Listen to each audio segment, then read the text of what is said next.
Parità tra uomini e donne. A che punto siamo davvero in Veneto? Sigla.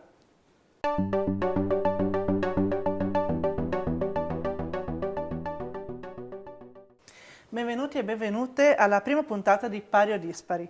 Ogni settimana interviste, focus, approfondimenti, buone pratiche e testimonianze per accendere un faro sulla disparità di genere. Ogni settimana una domanda a cui rispondere. Oggi lo facciamo con la dottoressa Alessandra Minello, demografa dell'Università di Padova. Benvenuta. Buongiorno. Iniziamo come faremo sempre con i dati nel servizio di Gaia Zuccolotto. Quando si parla di pari opportunità, il pensiero corre subito al lavoro e ai salari. Ma le differenze tra uomini e donne toccano ogni aspetto della vita quotidiana, dalla cura della famiglia alla partecipazione alla vita sociale, dall'istruzione alla sicurezza personale. In Veneto, meno donne lavorano rispetto agli uomini e quando lo fanno sono spesso impegnate con contratti part-time o con orari ridotti. Questo perché gran parte del lavoro di cura, dai figli agli anziani, continua a ricadere sulle loro spalle. A livello nazionale, infatti, oltre il 90% degli addetti al lavoro domestico e di assistenza familiare è una donna. Un dato che mostra quanto la vita quotidiana sia ancora plasmata da questo squilibrio. Anche nei luoghi decisionali le differenze sono evidenti. In Veneto, secondo Veneto Lavoro, solo circa il 21% dei ruoli dirigenziali e poco più del 35% dei seggi nel Consiglio regionale è occupato da donne, a testimonianza delle opportunità limitate di partecipare anche alle decisioni che contano. E questo nonostante le donne investano sempre più nell'istruzione. Stando ai dati Istat 2024, a livello nazionale, nella fascia fra i 30 e i 34 anni, il 37% delle donne è laureata, contro il 27% degli uomini. Ma avere più titoli di studio non sempre si traduce in ruoli di responsabilità e le carriere rimangono spesso meno accessibili alle donne. Il tema delle pari opportunità si intreccia anche con la salute e la sicurezza. Sempre a livello nazionale, quasi un terzo delle donne tra i 16 e i 70 anni ha subito nel corso della vita violenze fisiche o sessuali. E sebbene le donne vivano mediamente più a lungo degli uomini, trascorrono meno anni in buona salute. Fino a 59 anni circa, contro i 60 abbondanti degli uomini, con conseguenze concrete sulla qualità della vita e sull'autonomia personale. I numeri mostrano chiaramente che la parità non è solo una questione di lavoro e di salario, riguarda la possibilità di vivere pienamente, di partecipare alla società e di avere gli stessi strumenti e le stesse libertà di scelta. Ecco, da qui partiamo, professoressa. Ripercorriamo insieme alcuni dei dati che sono emersi. In Veneto il tasso di occupazione femminile è di 15 punti sotto quello maschile, un dato che si spiega con la difficoltà a conciliare lavoro e famiglia. Sotto questo aspetto le donne sono ancora lasciate sole? Molto sole. Ci sono alcuni contesti in cui i servizi sono più presenti, ma la mentalità è ancora marcatamente, diciamo, segregante. Ancora alle donne spetta il lavoro di cura, questo mette in difficoltà nel tenere insieme vita familiare e vita lavorativa. È una situazione che tra l'altro riguarda sia chi è madre ma sia chi non lo è, visto che c'è un pregiudizio rispetto alle giovani, rispetto al fatto che se avranno un figlio poi usciranno dal mercato del lavoro, e quindi un pregiudizio e insieme anche una non tutela, perché sappiamo che abbiamo dei congedi che sbilanciati, che non favoriscono la parità. In più abbiamo carichi di cura in tutte le direzioni, nel senso ci si prende cura dei figli, ci si prende cura anche delle generazioni precedenti, dei genitori. Tutti questi carichi insieme fanno sicuramente parte del quadro generale con cui guardiamo alla disparità anche nel mercato del lavoro e nella partecipazione. Ed ecco perché si ricorre molto spesso al part-time. Il 41% delle donne assunte a tempo indeterminato lavora part-time. Questo ha delle ripercussioni anche sull'economia, sull'autonomia economica e sulle traiettorie delle famiglie. Certamente lo ha. Part-time può essere una scelta, può non esserlo, prevalentemente non lo è, non è un part-time volontario. Chiaramente è una scelta legittima, ovviamente, però appunto non permette la possibilità di fare progressioni di carriera nel mercato del lavoro, non permette autonomia nel caso poi i percorsi di vita, diciamo, portino alla necessità di costruire una vita di tipo autonomo, e in più diciamo anche che oltre a questo tipo di segregazione dal punto di vista del tipo di contratto c'è anche la segregazione nei percorsi lavorativi, quella cosiddetta segregazione orizzontale, quindi essere all'interno di percorsi lavorativi che hanno determinate dinamiche, che hanno determinati ritorni dal punto di vista economico e che creano uno squilibrio. Ecco, c'è un tema anche che colpisce molto, il gender pay gap, che aumenta con l'aumento dell'istruzione. Quindi più si è istruite, più c'è questo divario salariale. Perché? Com'è possibile? È esattamente questa dinamica di segregazione orizzontale, perché nel momento in cui si scelgono dei percorsi di studio che sì, hanno bisogno di una progressione dal punto di vista appunto dello studio, anche fino al livello terziario, però poi incanalano in professioni prevalentemente al femminile, quelle sono di fatto retribuite meno, quelle poi permettono minori avanzamenti di carriera. C'è un gender gap anche internamente alle professioni a predominanza maschile, se guardiamo al confronto per esempio tra ingegnere e ingegneri lo vediamo questo gap, però in realtà questo squilibrio che vediamo tra donne altamente istruite e uomini altamente istruiti è prevalentemente dato appunto da percorsi in carriere diverse. Cosa serve prima di tutto? Serve tanto, serve molto, ma cosa serve prima di tutto? Servizi per consentire alle donne di stare meglio sul mercato del lavoro, politiche, un cambiamento culturale, cosa? Serve l'insieme di queste questioni. Serve intanto prendere consapevolezza che c'è una parte di disparità che è legata effettivamente alla genitorialità e un'altra che è semplicemente discriminazione, non possiamo non osservarla. Consapevolezza del fatto che non c'è solo la divisione uomini e donne e basta, c'è tutto un altro livello, ci sono anche altri livelli di disparità legati per esempio all'essere o meno di origine straniera, oppure rispetto agli orientamenti affettivi che si incontrano, diciamo, attraverso cui si incontrano altre disparità anche nel mercato del lavoro. C'è la presenza per esempio di disabilità nelle famiglie che incide ancora una volta a creare dei bisogni ulteriori. Insomma, sono tanti e complessi i motivi per cui c'è questa disparità. Si può agire con le politiche, sicuramente i servizi sono una parte rilevante, servizi che non significa solo asili nido, questo ci tengo a dirlo, ma significa asili a tutto tondo, perché significa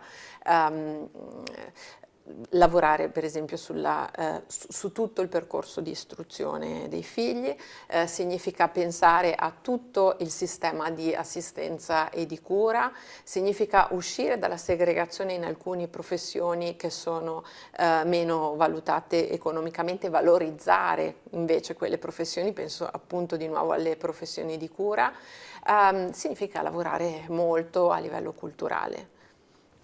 Ci fermiamo un secondo perché nella nostra trasmissione daremo sempre spazio alle testimonianze, perché poi è la vita vera quella che ci dà un po' il polso di quello che succede.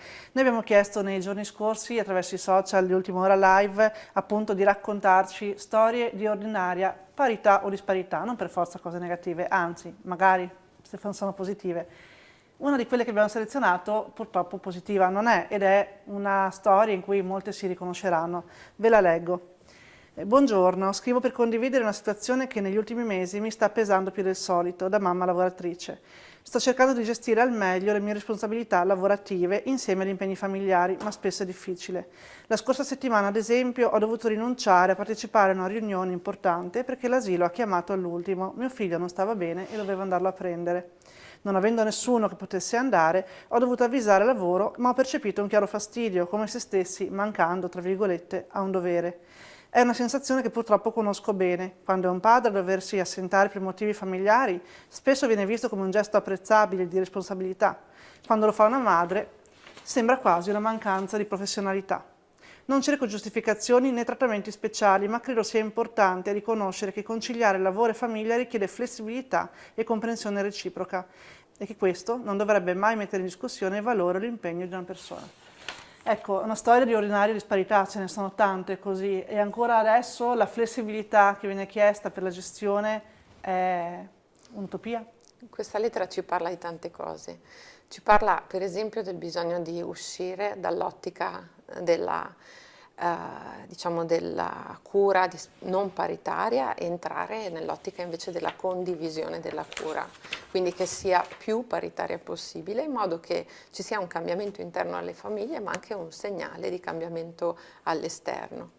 Quello che mi ha molto colpito di questa lettera, nel momento in cui viene detto ho ricevuto la telefonata dall'asilo nido, perché l'asilo nido chiama sempre le mamme, anche questo è un segnale di una sottocultura che ci porta in quella direzione. Un altro aspetto sicuramente riguarda la mistificazione del padre eroe. In realtà si inizia a vedere che questa mistificazione funziona poco, ha dato il là a qualcuno per sentirsi effettivamente un eroe, ma poi se guardiamo ai numeri, alla condivisione, alle esperienze, vediamo che la parità non si è raggiunta. Sono ancora una volta tante dimensioni sulle quali è opportuno lavorare e soprattutto è anche opportuno fare il passo dopo, perché questa persona che ha scritto, io penso che rispetto a qualche anno fa non si senta più sola, nel senso che già riconosce questa difficoltà, sa che intorno a lei ci sono più persone che la sentono e questo è il primo passo che abbiamo fatto. Bene, adesso il secondo passo da fare è quello di togliere questa difficoltà. C'è una cosa di cui io mi occupo di fecondità, no? Dei motivi per cui non si fanno figli o se ne hanno meno. E una delle questioni che sono state messe sul tavolo recentemente riguarda la narrazione negativa della maternità. L'idea è, siccome la maternità viene narrata come impegnativa, allora è chiaro che questo non incentiva le giovani ad avere dei figli. In realtà non è questione di narrazione, io narro quello che vivo, quindi non è la narrazione che non è corretta, è finalmente una narrazione sincera, è la realtà che è difficoltosa, che porta degli squilibri in casa e nel mondo del lavoro. Quindi miglioriamo la realtà e poi migliorerà di conseguenza anche la narrazione. Infatti poi le chiederò rispetto alla maternità, però vorrei un attimo passare a un tema legato alla rappresentanza, perché poi le donne giustamente si districano tra lavoro, famiglia e resta poco tempo per fare altro e quell'altro è una cosa molto importante, penso alla rappresentanza politica, perché la voce delle donne è ancora troppo spesso ascoltata, ma anche non ha proprio voce nelle istituzioni che contano. Il 15% dei sindaci sono donne in Veneto e nei consigli comunali tra il 30 e il 35%, sono dati ancora molto bassi questi. Sono dati bassi, in realtà quando guardiamo per esempio i dati sull'impegno delle donne nel volontariato è più alto rispetto a quelli degli uomini. I posti dove le donne ci sono meno non sono di fatto quelli in cui si usa del tempo al di fuori della famiglia in generale, sono quelli in cui la dinamica che prevale è quella del potere. Un potere che è disegnato molto al maschile, che ha determinate regole e che sembra ancora in qualche modo sbarrato alla presenza femminile estesa. Di nuovo, presenza femminile in tutte le sue, in tutte le sue dimensioni, perché non mancano soltanto le donne, non sono rappresentate e sono molto poco rappresentate le donne straniere, per esempio, a livello di potere, o insomma tutte le possibili espressioni, ecco. Quindi è questa la questione su cui dobbiamo riflettere, quanto è inaccessibile il luogo dove si prendono decisioni, quanto questo ha delle conseguenze, perché se non sono presente, non vengo rappresentato dove si prendono decisioni, le decisioni non terranno non mi rappresenteranno. Esatto, non terranno conto della mia voce. È questo il passo che ancora una volta dobbiamo fare. È un passo non da poco, non perché da poco. Potrà cambiare il mondo quando le donne saranno più attive anche sotto questo aspetto. In alcuni casi effettivamente abbiamo degli esempi che, insomma, di donne che lo stanno cambiando e che lo stanno cambiando anche nel modo in cui affrontano la leadership, che non è necessariamente con questi contorni di potere, ma con una leadership diversa. Anche questo, diciamo, è in evoluzione, sempre troppo lenta però. Sì, diciamo che non basta essere donne a potere, bisogna anche portare una consapevolezza diversa rispetto a questo. Ecco, parlavamo appunto di madri. Lei ha approfondito in un progetto un tema che, devo dire, mi ha colpito, che è il motherhood regret, cioè il pentimento di essere diventate madri. È davvero una cosa così diffusa? E quanto conta tutto quello che abbiamo detto prima rispetto a questo? Metto le mani avanti, non è molto diffuso e non ci stupisce. In Italia è difficile parlare della maternità se non in maniera a volte edulcorata, a volte insomma estasiata. Quando si parla invece di pentimento è difficile esporsi. Quello che abbiamo notato in questo progetto si chiama Fortis, è sulla maternità che arriva tardi nella vita, è che a pentirsi sono prevalentemente in realtà le madri che hanno avuto dei figli da giovani. Quelle che li hanno avuti più avanti, che è un po' una dinamica effettivamente di questi tempi in merito alla fecondità, si pentono di meno perché magari hanno già realizzato altre ambizioni, altri percorsi o hanno incontrato nel loro percorso dei partner più supportivi, per esempio. Quello che noi abbiamo trovato è che chi si pente ha meno, e ha avuto un figlio e si è pentita, ha meno intenzione di avere un altro figlio. È un tema difficile ancora per noi, significa veramente andare oltre le barriere del parlare di maternità, anche di parità se vogliamo. Sicuramente è anche condizionato da una visione, come dire, globale del femminile e è molto legato anche a tutto il carico di responsabilità che non è equilibrato e che grava principalmente sulle spalle delle donne. Questo sicuramente non aiuta a vivere questo momento con la serenità che servirebbe. Se dovesse indicare un segnale demografico da monitorare nei prossimi anni per capire se la disparità di genere sta davvero diminuendo, quale sarebbe? Così stiamo tutti in allerta.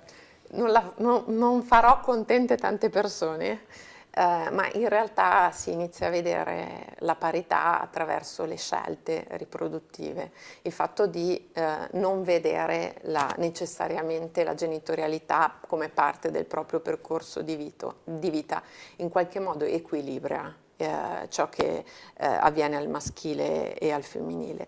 Sta crescendo la quota soprattutto tra le giovani e i giovani di persone che figli non ne desiderano e questo sta portando verso una parità. Io sono molto ottimista in realtà in generale verso le generazioni più giovani perché stanno portando delle voci diverse anche rispetto a ciò che desiderano nel mondo del lavoro e quindi anche lì c'è più uno squilibrio quasi generazionale di visioni piuttosto che proprio di genere. È vero che ancora non hanno fatto quei passi nella vita che eventualmente portano poi a vederli di più questi squilibri. Però ecco, se io dovessi dire a cosa dobbiamo stare a guardare, dobbiamo guardare sicuramente alle giovani generazioni, magari guardarle anche senza quel velo di giudizio che spesso invece si sente e cogliere questi segnali di parità. Assolutamente, molto molto interessante. Prima di lasciarci, un approfondimento finale, anche questo sarà uno degli elementi fissi di Pari o Dispari, oggi dedicato al cantiere delle donne, una realtà molto importante che mette in rete e sostiene ormai da alcuni anni le donne in Veneto e non solo in Veneto e che sostiene il progetto Pari o Dispari. Vediamo il servizio. Nato durante la pandemia nel gennaio 2020, il Cantiere delle Donne è una realtà che opera sul territorio veneto, ma non solo, per promuovere la parità di genere e la cultura del rispetto. L'associazione conta oggi circa un centinaio di iscritte e iscritti e una comunità online di 6.500 persone. La nostra associazione parte da quello che è l'empowerment femminile, la parità di genere, con una scelta gentile, l'abbiamo chiamata così. La nostra impronta, il nostro modus operandi è proprio la gentilezza. Con questa però e con la determinazione che ci caratterizza vogliamo esserci, vogliamo lavorare ad una politica più giusta, politica con la P maiuscola, ad una società paritaria, vogliamo educare, sensibilizzare, far cambiare quella che è una cultura. Una cultura purtroppo sempre di più è ancora una volta maschilista, una cultura che deve essere paritaria nel 2026, però sappiamo e vediamo anche da quello che succede nei media e quello che succede ogni giorno che purtroppo si continua a parlare di femminicidio, si continua a parlare di disparità e a volte non vince la meritocrazia. Un'organizzazione il cui obiettivo è quindi creare più occasioni possibile per parlare di parità di genere attraverso eventi, nuovi format, momenti di sensibilizzazione e formazione. Attiva su moltissimi progetti, l'ultimo è un instant book dal titolo Il rumore delle parole, che dopo la vicenda di Giulia Cecchettin ha raccolto 38 storie anonime di donne sul tema della violenza quotidiana, trasformando poi 6 di queste in podcast. Proprio a maggio di quest'anno, l'associazione presenterà l'evoluzione di questo importante progetto. Questo podcast adesso vuole diventare un cortometraggio che presenteremo il 29 maggio a Padova al Cinema Porto Astra, la presenza anche delle autorità, naturalmente delle 4 scuole di tutti i ragazzi coinvolti. Si chiama Il rumore delle immagini, ovviamente richiamando al rumore delle parole. Tra l'altro, per sostenere i costi di questo progetto abbiamo lanciato una campagna di crowdfunding su una piattaforma nazionale Idea Ginger e siamo riusciti non solo a ottenere l'obiettivo ma anche ad aggiungere qualche altro euro per finanziare per esempio la presenza di 2 psicologhe che hanno aiutato i ragazzi a sviscerare la tematica della parità di genere. Ecco, questo è il cantiere delle donne, è veramente un cantiere aperto a tutti. Noi ci mettiamo l'elmetto, ma l'elmetto fatto di gentilezza, e vogliamo portare avanti assieme a tutti la parità di genere, parlando, facendo, cambiando la cultura, la mentalità, andando oltre gli stereotipi. Io ringrazio la nostra ospite Alessandra Minello, demografa dell'Università di Padova. Grazie per essere stata con noi. Grazie a voi. E a voi spettatori, l'appuntamento alla prossima puntata di Pari o Dispari. Grazie.